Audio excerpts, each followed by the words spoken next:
62nd point. So that is the result of the P1. So I'm talking here in the same condition that they were.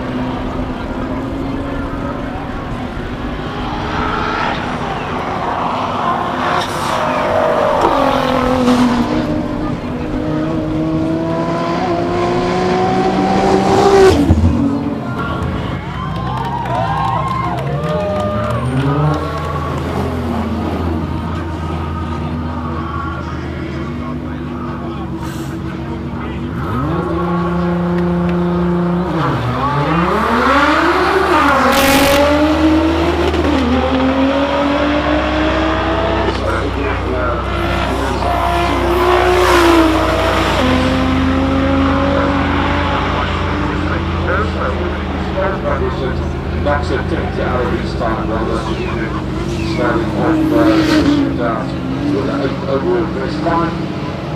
Mitchell was on the outside of this.